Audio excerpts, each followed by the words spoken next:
आज ही सुधा की नई नई शादी हुई है, इसलिए ही वो अपने फर्स्ट नाइट के लिए बहुत एक्साइटेड थी। पर उसका पति अरविंद रूम में आते आते बहुत लेट हो जाता है। वो आकर देखता है अब तक सुधा सो गई है, पर इसके बावजूद अरविंद लाइट बंद करके अपना काम करने लगता है। अगली सुबह सुधा जागने पर देखती है कि उसके पूरे शरीर में दर्द हो रहा है और इसी के साथ अब उसकी हालत भी खराब हो चुकी थी। उसे कोई आइडिया नहीं था कि कल रात उसके रूम में कौन कौन आया था। अब सुधा किचन में आते ही उनके घर का नौकर संपद उसे गंदी नजर से देखने लगता है। देखकर ऐसा लग रहा था जैसे कल रात के कांड में शायद उसका भी कोई हाथ है। उसी रात सुधा बेड पर अरविंद का इंतजार कर रही थी, पर अरविंद है कि सिर्फ अपने काम में ही लगा हुआ है। इधर काम खत्म करते करते सुधा सो जाती है। अब ऐसे ही दिन गुजरने लगते हैं। इधर सुधा अपनी जरूरतों पर अरविंद को अपने पास नहीं पा रही थी, लेकिन अरविंद को उस तरफ कोई नजर ही नहीं है। इसी बीच सुधा प्रेग्नेंट हो जाती है। ये देखकर उसकी सास बहुत खुश थी, पर इस बात से कहीं ना कहीं सुधा थोड़ी टेंशन में थी, क्योंकि वो याद रहते कभी भी अरविंद के साथ क्लोज नहीं हुई थी। पर उसी रात सुधा अचानक नींद से जागने पर अपनी आंखों से एक मंजर देख दंग रह गई। अब सुधा बिल्कुल नहीं जानती थी कि हर रात वो सो जाने के बाद उसके रूम में कौन कौन आता था, पर इसके बावजूद कुछ दिनों के बाद वो प्रेग्नेंट हो जाती है। लेकिन शादी के बाद अब तक वो कभी भी याद रहते अपने पति अरविंद के साथ क्लोज नहीं हुई थी।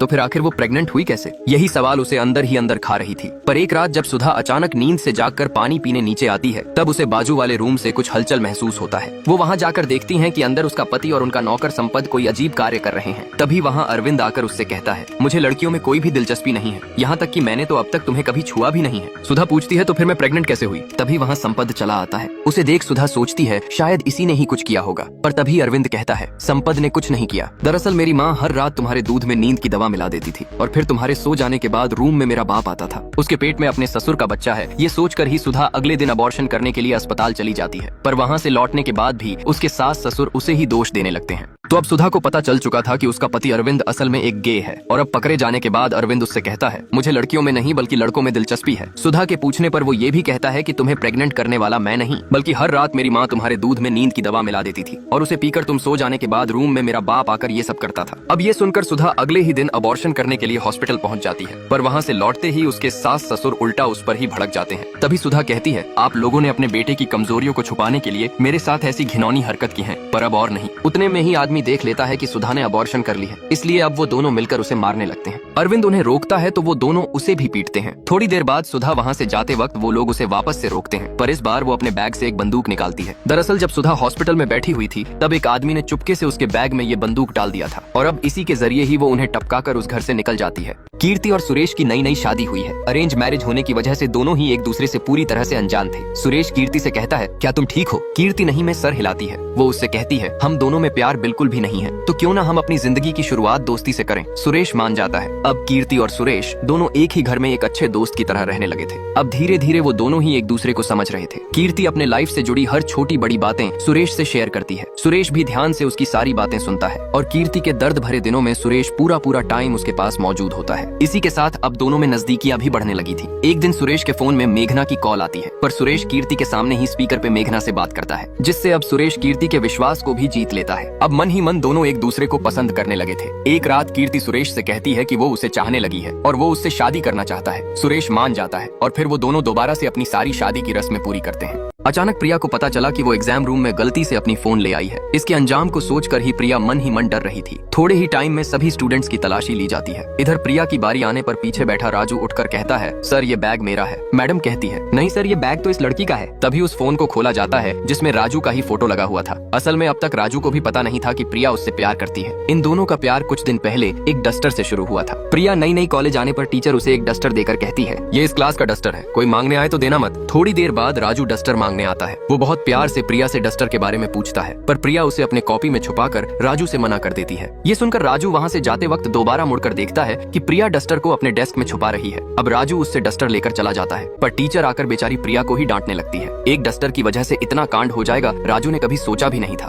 पर उधर इसका उल्टा, इस घटने से प्रिया राजू को पसंद करने लगी थी। आज माही का जन्मदिन है, इसलिए ही विजय ने गली के सभी बच्चों को लेकर उसके लिए एक छोटे से बर्थडे पार्टी का इंतजाम किया है। पर तभी विजय के फोन में किसी का कॉल आते ही वो वहाँ से चला जाता है। थोड़ी देर बाद माही उसे ढूंढते हुए आकर देखती है विजय किसी और लड़की को हक कर रही है। ये देखकर माही अंदर से टूट जाती है। उसे विजय से ऐसी उम्मीद नहीं थी, इसलिए ही वो रोते हुए वहाँ से चली जाती है। इस घटने के बाद से विजय ने कई बार माही से बात करने की कोशिश की है, पर अब माही उसकी तरफ ठीक से देखती तक नहीं थी। बात कुछ दिन पहले की है। जब माही ऑफिस से लौटती थी, तब विजय अपना सारा काम धाम छोड़ बस उसे ही देखता रहता रहता था। विजय का उसका आगे पीछे घूमना माही को भी अच्छा लगता था। वो खुद भी विजय को पसंद करने लगी थी। धीरे धीरे उन दोनों में दोस्ती होती है और फिर प्यार शुरू हो जाता है। पर आज इस घटने से माही का दिल पूरी तरह से टूट चुका है। इसके बाद भी विजय हिम्मत करके एक दिन उसे रोक कर एक गिफ्ट देता है, पर माही उसे दूर फेंक देती है। लेकिन अगले दिन विजय देखता है माही पेड़ पर चढ़ी हुई है। वो उसे उतार कर उस दिन घटी सारी बातें समझाता है। असल में उस दिन विजय माही के लिए चूड़ियां खरीदने के लिए उसके दोस्त मेघना से पैसे लाने गया था।